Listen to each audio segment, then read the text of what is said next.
Hi all, welcome to my channel. ಇವತ್ತು palak rice ಹೇಗೆ ಮಾಡೋದು ಅಂತ ನೋಡೋಣ. ಪಾಲಕ್ನ ಚೆನ್ನಾಗಿ ತೊಳ್ಕೊಂಬಿಟ್ಟು ಅದನ್ನು ಹಸಿಮೆಣ್ಸಿನ್ಕಾಯಿ ಒಂದು 3 ಹಸಿಮೆಣ್ಸಿನ್ಕಾಯಿ ಜೊತೆ ಖಾರದ ತಕ್ಕಂತೆ ಹಸಿಮೆಣ್ಸಿನ್ಕಾಯಿ ಜೊತೆ ಬೇಯಿಸ್ಕೋಬೇಕು. ಅದಾದಮೇಲೆ ಕೈ ಹಿಡಿಯಷ್ಟು ಪುದೀನ ತೊಗೋಬೇಕು, ಅದನ್ನು ವಾಶ್ ಮಾಡಿ ಇಟ್ಕೋಬೇಕು. ಎಣ್ಣೆಗೆ ಸಾಸಿವೆ, ಜೀರಿಗೆ, ಆಮೇಲೆ ಉದ್ದಿನಬೇಳೆ, ಆಮೇಲೆ ಕಡಲೆಬೇಳೆ, ಆಮೇಲೆ ಕಡಲೆಬೀಜ ಇವೊಂದು ಅಷ್ಟನ್ನು ಹುರ್ಕೋಬೇಕು.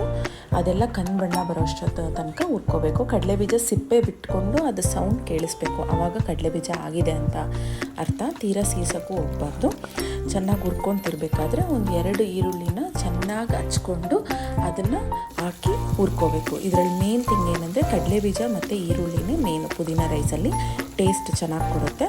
ಸ್ವಲ್ಪ ಅದನ್ನು ನಿಮಗೆ ಎಷ್ಟಿಷ್ಟ ಆಗುತ್ತೋ ಅಷ್ಟು ಹಾಕ್ಕೊಂಡು ಅದನ್ನು ಚೆನ್ನಾಗಿ ಹುರ್ಕೋಬೇಕು. ಹುರ್ಕೊಂಡಾದ್ಮೇಲೆ ಮಿಕ್ಸಿಗೆ ನಾವೇನು ಬೇಯಿಸಿಟ್ಕೊಂಡಿದ್ವಲ್ಲ ಪಾಲಕ್ಕು ಮೆಣಸಿನ್ಕಾಯಿ ಅದನ್ನು ಮಿಕ್ಸಿಗೆ ಹಾಕಬೇಕು. ಆಮೇಲೆ ಪುದೀನ ಒಂದು ಇಡೀ ನಾವು ತೊಳೆದಿಟ್ಕೊಂಡಿದ್ವಲ್ಲ ಅದನ್ನು ಮಿಕ್ಸಿಗೆ ಹಾಕ್ಕೋಬೇಕು. ಒಂದು 6ರಿಂದ 7 ಬೆಳ್ಳುಳ್ಳಿ ಸಿಪ್ಪೆ ಸುಲಿದ್ಬಿಟ್ಟು ಅದನ್ನು ಮಿಕ್ಸಿಗೆ ಹಾಕ್ಕೊಂಡು ಚೆನ್ನಾಗಿ ಮಿಕ್ಸಿ ಹೊಡ್ಕೋಬೇಕು, ಗ್ರೈಂಡ್ ಮಾಡ್ಕೋಬೇಕು ನುಣ್ಣಗೆ. ಆಮೇಲೆ ಆ ಬಾಣಲಿಗೆ ಅದು ಮಿಕ್ಸಿ ಹೊಡೆದಿರೋದನ್ನ ಹಾಕ್ಕೊಂಡು ಚೆನ್ನಾಗಿ ಬಾಡಿಸ್ಕೋಬೇಕು, ಚೆನ್ನಾಗಿ ತಿರುಗಿಸ್ಕೋಬೇಕು.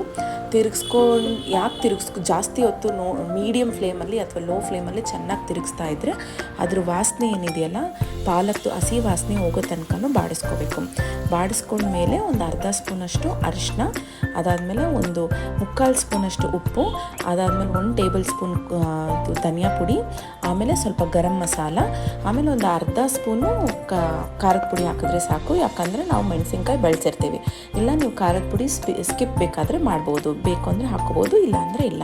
ಗ್ಯಾಸ್ಟ್ರಿಕ್ ಇರೋರು ಹಸಿಮೆಣಸಿನ್ಕಾಯಿ ಸ್ಕಿಪ್ ಮಾಡಿಬಿಟ್ಟು ಬರೀ ಖಾರದ ಪುಡಿನ ಬಳಸ್ಬೋದು. ಇದು ಆ್ಯಕ್ಚುಲಿ ಲಂಚ್ ಬಾಕ್ಸ್ಗೆ ಮಕ್ಕಳು ಪಾಲಕ್ಕು ಸೊಪ್ಪು ಅದೆಲ್ಲ ನಾವು ಮಾಡಿದ್ರೆ ತಿನ್ನೋದಿಲ್ಲ. ಇದನ್ನು ಲಂಚ್ ಬಾಕ್ಸ್ಗೆ ಯೂಸ್ ಮಾಡ್ಬೋದು. ಮಕ್ಕಳಿಗೆ ಗೊತ್ತಾಗೋದಿಲ್ಲ, ತಿನ್ಕೊಂಡು ಬರ್ತಾರೆ, ಸ್ಕೂಲಲ್ಲಾದರೆ ಮುಗಿಸ್ಕೊಂಡು ಬರ್ತಾರೆ. ಹೆಲ್ತಿ ರೆಸಿಪಿ ಕೂಡ ಇದು. ಇದನ್ನೆಲ್ಲ ಹಾಕಿಬಿಟ್ಟು ಚೆನ್ನಾಗಿ ಅದ್ರ ವಾಸನೆನ ಹೋಗೋ ತನಕ ತಿರುಗಿಸ್ಕೋಬೇಕು. ಇದೇ ಥರ ಮಿನಿ ವ್ಲಾಗ್ಸು ಆಗಾಗ ಅಪ್ಲೋಡ್ ಮಾಡ್ತಾ ಇರ್ತೀನಿ. ಹೊಸ್ದಾಗಿ ಚಾನಲ್ನ ಸ್ಟಾರ್ಟ್ ಮಾಡಿದ್ದೀನಿ. ಸಪೋರ್ಟ್ ಮಾಡಿ, ಶೇರ್ ಮಾಡಿ. ಇವಾಗ ಆಲ್ರೆಡಿ ಅನ್ನ ಆಗಿರುತ್ತಲ್ಲ ಅದನ್ನು ಸ್ವಲ್ಪ ಆರಿಸಿಟ್ಕೋಬೇಕು. ಅದನ್ನು ಹಾಕ್ಕೊಂಡು ಚೆನ್ನಾಗಿ ತಿರುಗಿಸಿ ಬಿಸಿ ಬಿಸಿ ಇದ್ದಂಗೆ ಸೇರಿಸಿ ಇದನ್ನು ತುಪ್ಪದ ಜೊತೆ 1 ಸ್ಪೂನ್ ತುಪ್ಪ ಹಾಕ್ಕೊಂಡು ತಿಂದರೆ ಇನ್ನೂ ಚೆನ್ನಾಗಿರುತ್ತೆ.